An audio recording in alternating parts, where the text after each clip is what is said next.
शं वरुणः शन्नो भवत्पर्यमा शन्न इन्द्रो बृहस्पतिः शन्नो विष्णुरुक्रमः ॐ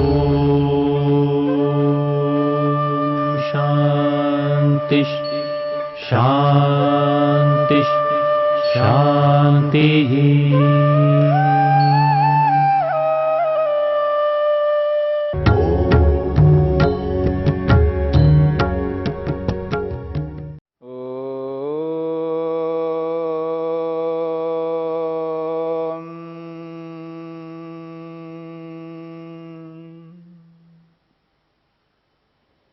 साधन पाद के 13वें सूत्र को लेकर के हम विचार कर रहे हैं।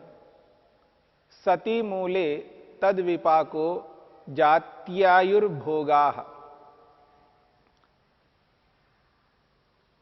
क्लेश रूपी मूल के होने पर,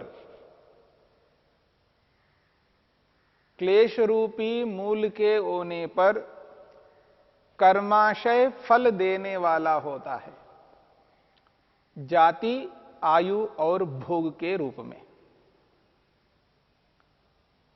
महर्षि पतंजलि ने ये जो सूत्र बनाया है, सति मूले तद्विपाको जात्यायुर्भोगाः,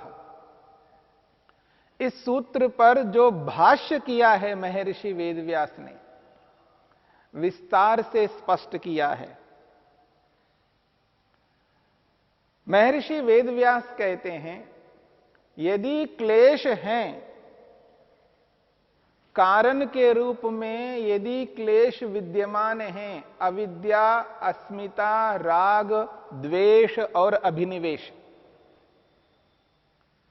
मूल में क्लेश यदि हैं, तो जो भी हम कर्म करते हैं, वो जो कर्म समुदाय है, कर्माशय है, वो फल देने वाला होता है। वो जो फल है वो 3 प्रकार से प्राप्त होता है, जाति के रूप में, आयु के रूप में और भोग के रूप में। महर्षि वेदव्यास ने 4 प्रकार के प्रश्न उपस्थित किया है। क्या एक कर्म किया, उस एक कर्म से एक जन्म प्राप्त हो सकता है? यानी एक एक कर्म से एक एक जन्म मिल सकता है? तो उत्तर दिया, नहीं मिल सकता। यदि एक एक कर्म से एक एक जन्म मिलने लग जाए तो कर्म तो असंख्य है, जिनको हम गिन नहीं सकते। असंख्य कर्मों का जो फल है, एक एक कर्म से एक एक जन्म रूपी फल, तो बचे हुए जो कर्म हैं, जिनकी गणना हम तो नहीं कर सकते, उनका क्रम कब आएगा, उसके क्रम में, उसके काल में विश्वास उत्पन्न नहीं होगा। उसका परिणाम यह निकलेगा, मनुष्य अच्छे कर्म में प्रवृत्त नहीं हो सकता।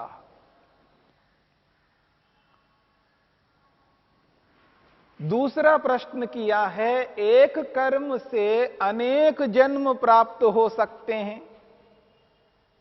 एक कर्म है, उस एक कर्म के बदले में अनेक जन्म मिले, एक से अधिक, 2 हो सकते हैं, 3 हो सकते हैं, 5-10 हो सकते हैं, 20-50 हो सकते हैं, सैकड़ों हो सकते हैं, हजारों हो सकते, अनेक तो अनेक होते हैं।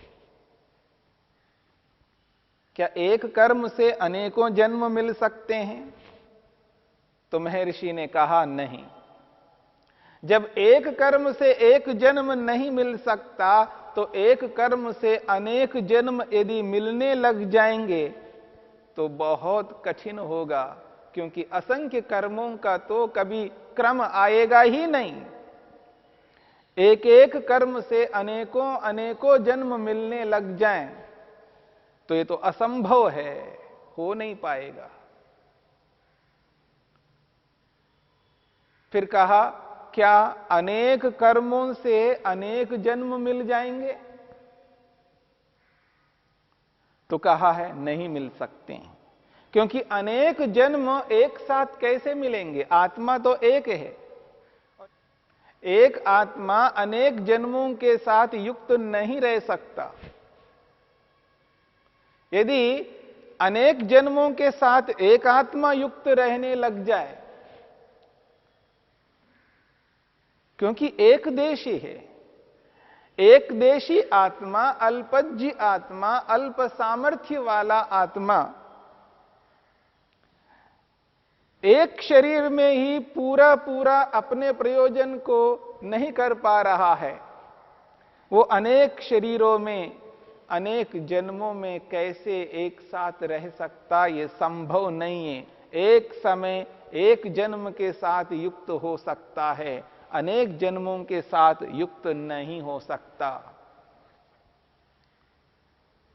महर्षि कहते हैं एक साथ अनेक जन्म नहीं मिल सकते। हां, एक साथ अनेक कर्म करते होते तो विचार किया जा सकता है। पहली बात तो यह है कि व्यक्ति एक साथ अनेक कर्म नहीं कर सकता, एक समय एक ही कर्म करता है। हां, किसी को प्रतीति हो सकती है कि एक साथ अनेक कर्म करता हुआ दिखाई देता है, पर मन की इतनी तीव्र गति होती है, इतनी तीव्र गति से वो कर्मों को करता है, उसका क्रम पता न लगने के कारण से एक साथ अनेक की भ्रांति होती है। एक भ्रम होता है कि एक साथ अनेक कर्म हो रहे हैं। यदि किसी लाठी के दोनों छोरों पर आप कपड़ा बांध लीजिएगा, ज्वलनशील पदार्थ को उसके साथ जोड़ दीजिएगा और उसको अग्नि से युक्त कर दीजिएगा, और दोनों छोरों पर वो जल रहा है, और डंडे के बीच में पकड़ करके उसको घुमाइएगा तेजी के साथ, एक चक्र सा प्रतीत होता है। क्या वो एक चक्र है या बारी बारी से वो डंडा आ रहा है? तो सभी इस बात को जानते हैं कि वो बारी बारी से आ रहा है, लेकिन गति तीव्र होने के कारण से वो क्रम पता नहीं लगता। ठीक इसी प्रकार मन की गति इतना अधिक है, उसकी गति को हम पकड़ नहीं पाते, इसलिए ऐसा लगता है हम एक साथ अनेक कर्म कर रहे हैं। साइकिल चलाने वाला जब साइकिल चलाता है तो वो सामने भी देख रहा होता है, वो पीछे वाले के साथ में बात भी कर रहा होता है, बगल में जो दुकानें हैं उनके बोर्ड को देखता रहता है, उधर भी ध्यान रखता है, उधर उनको पढ़ता भी है, सामने भी देखता है, पीछे वाले से बात भी कर रहा है, पैडल भी चला रहा है, हैंडल भी पकड़ रहा है, घंटी भी बजा रहा है, बहुत सारे कर्मों को एक साथ करता हुआ दिखाई देता है। हां, वो दिखाई तो दे रहा है, लेकिन वो बारी बारी से हो रहे हैं, पर उनका जो क्रम है इतना तीव्र है, उसके क्रम को हम नहीं पकड़ पाते हैं। पर एक समय एक कर्म करता है, एक समय अनेक कर्म नहीं कर सकता, इसलिए अनेक कर्मों से अनेक जन्म एक साथ कभी नहीं मिला करते। चौथा प्रश्न किया है, क्या अनेक कर्म मिलकर के एक जन्म को देने वाले होते हैं? प्रश्न है, अनेक कर्म मिलकर के एक जन्म को देने वाले होते हैं? तो कहा हां, अनेक कर्म मिलकर के एक जन्म को देने वाले होते हैं, न कि एक कर्म से एक जन्म को प्राप्त किया जा सकता है। एक कर्म से एक जन्म को प्राप्त नहीं किया जा सकता है, यह नियम है। एक एक कर्म एक एक जन्म को नहीं दे सकता, ये एक नियम है। हां, इस नियम में अपवाद हो सकता है। कोई ऐसा कर्म हो सकता है जिस कर्म से एक जन्म मिल सकता है, पर प्रत्येक कर्म से एक एक जन्म नहीं मिला करता है। नियम तो यह है।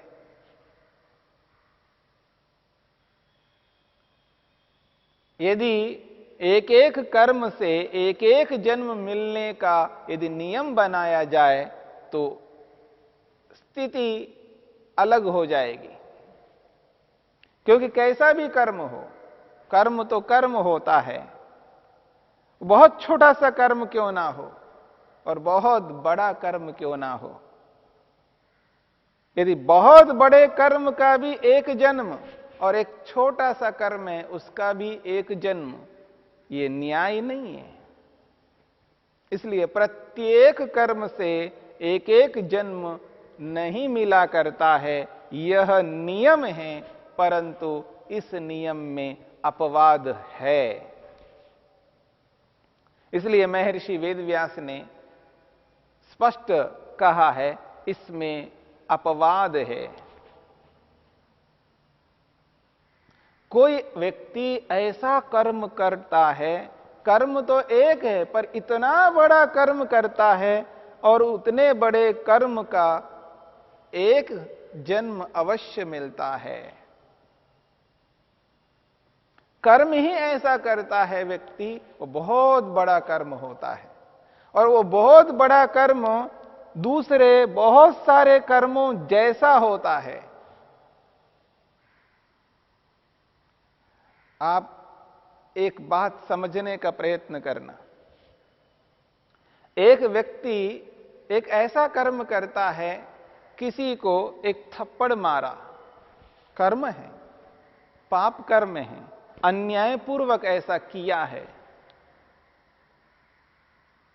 यह भी एक कर्म है, उसका भी फल मिलना है। क्योंकि कर्म किया है तो फल तो मिलना ही है। और एक व्यक्ति ने एक व्यक्ति को मार डाला, समाप्त कर दिया, मृत्यु दे दिया, उसके जीवन से वंचित कर दिया, यह भी एक कर्म है। एक व्यक्ति ने एक व्यक्ति को मार डाला और एक व्यक्ति ने 10 व्यक्तियों को मार डाला एक ही समय में। एक ही ऐसा किया है कर्म, उस एक कर्म से 10 व्यक्ति मारे गए। इतना ही नहीं, एक ऐसा कर्म किया, उस एक कर्म से 100 लोग मारे गए। और आप देखेंगे जो लोग ऐसे एक बम लगा करके कितने लोगों को मारते हैं। एक व्यक्ति ने मान लीजिएगा एक बम लगा करके सैकड़ों लोगों को मारता है, एक ही कर्म किया है उसने। ऐसे ही आप देखेंगे कि एक कर्म बहुत बड़ा बड़ा होता रहता है। तो बड़े बड़े रूप से एक ही कर्म को जब व्यक्ति करता है तो ऐसे जो कर्म होते हैं बड़े बड़े कर्म, तो वो एक ही कर्म ऐसा होता है जो एक जन्म को देने वाला हो सकता है। और एक बात, क्या एक जन्म से एक कर्म से, क्या एक कर्म से अनेक जन्म मिल सकते हैं? तो कहा नहीं मिल सकते हैं। पर इसमें भी विकल्प है, इसमें भी विकल्प है। एक ऐसा कर्म किया है, उसने बहुत बड़ा कर्म किया है, बहुत बड़ा पाप है। एक ने ऐसा कर्म किया है, एक नगर को ही समाप्त कर दिया है। उस एक नगर में लाखों लोग रहते हैं। इतने लोगों को जो दुख देता है एक ही कर्म से, तो क्या उस एक कर्म से अनेक जन्म नहीं मिलने चाहिए? मिलेंगे। इतना बड़ा पाप किया है, तो इस रूप में यदि देखा जाए कि एक कर्म से एक जन्म नहीं मिल सकता है, लेकिन इसमें अपवाद है, कोई कोई ऐसा कर्म होता है, इतना घिनौना होता है, इतना निकृष्ट होता है, इतना बड़ा पाप होता है, वो विकल्प से उस एक कर्म से भी एक जन्म मिल सकता है, ये अपवाद है। ठीक इसी प्रकार से वो एक ऐसा कर्म है, वो एक कर्म अनेकों कर्मों के बराबर होता है। वो सैकड़ों नहीं, हजारों नहीं, लाखों नहीं, करोड़ों कर्मों के समान हो जाता है। इतना बड़ा पाप व्यक्ति जब करता है तो उस एक बड़े पाप रूपी कर्म के माध्यम से उसको जो जन्म मिलेगा वो एक ना होकर के अनेकों जन्म मिल सकते हैं। ये विकल्प है, ये अपवाद है, पर ऐसा कभी नहीं हो सकता। प्रत्येक कर्म से अनेकों जन्म मिला करते हैं। तो पहले प्रश्न का समाधान जो दिया गया है, एक कर्म से एक जन्म मिलना, इसमें अपवाद दिखाया है। और दूसरा जो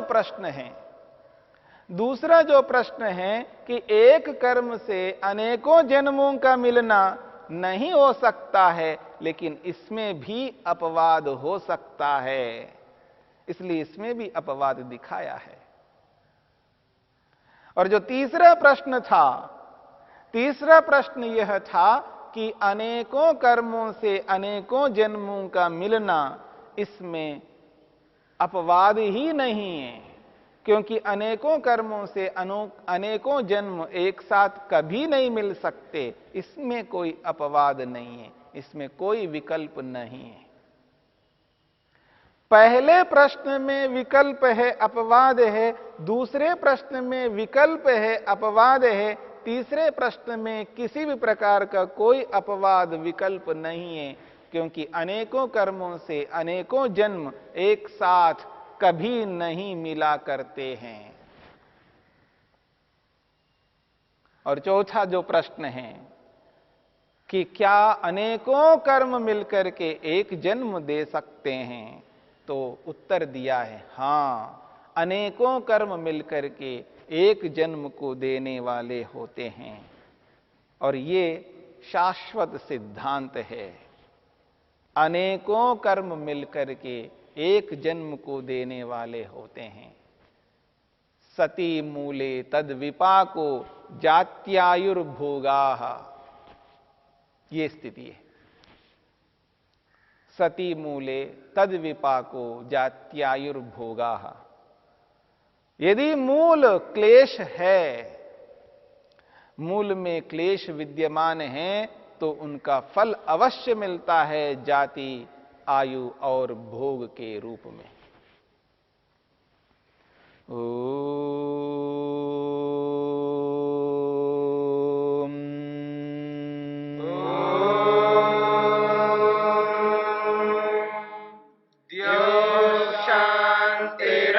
शांतिरंतरिक्षं शांति पृथिवी शांतिरापः शांतिरोषधयः शांतिः वनस्पतयः शांतिर्विश्वे देवा शांतिर्ब्रह्म शांति सर्वं शांति शांतिरेव शांति क्षमा शांतिरेधि।